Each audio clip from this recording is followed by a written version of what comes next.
Altın ararken biz de kaybolmayalım be usta. Bana güven Samsar. Buraları avucumun içi gibi bilirim. Altının kokusunu aldım. Çok yakında. Altın kokar mı be usta? Almasını bilirsen kokusu. Duymasını bilirsen sesi. Görmesini bilirsen ışığı vardır evlat. Usta doğru der Kaya. Ben de kekliğin kokusunu bir ok atımı mesafesinden alırım. İşte şimdi beni anlamaya başladın. Çok uğraştın ama inşallah bulacaksın. Altın avcısı Haçaturyan Usta. Bulmak zorundayım be evlat.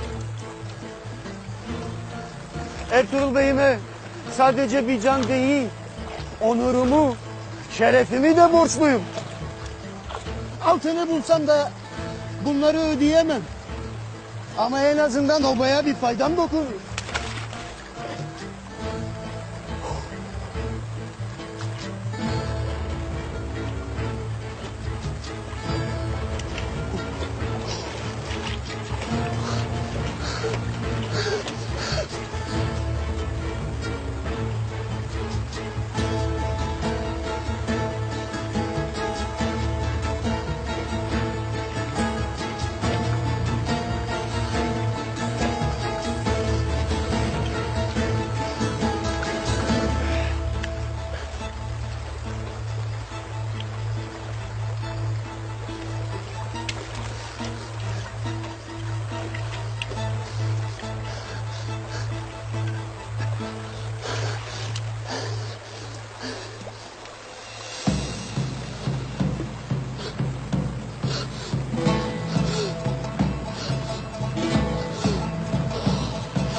Sana şükürler olsun.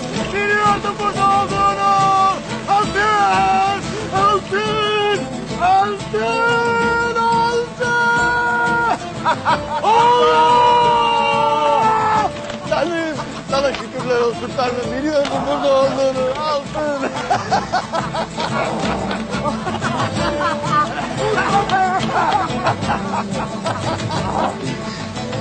Çok yaşa usta.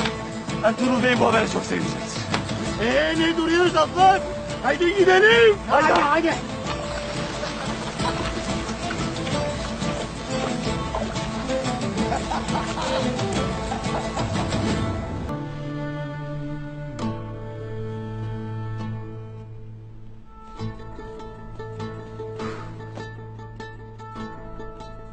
Beyim, Haçaturyan Usta seni görmek ister. Gelsin Abdurrahman.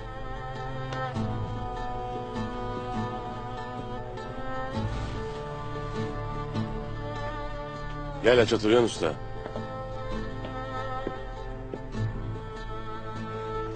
Size çok iyi haberlerim var beyim.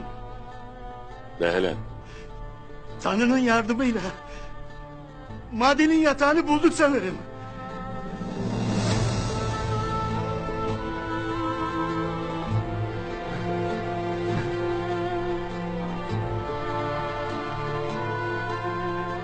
Daha ne kadar altın var bilmem. Ama çalışmak lazımdır. Güzel. Bundan kimsenin haberi olmasın Haçaturyan Usta.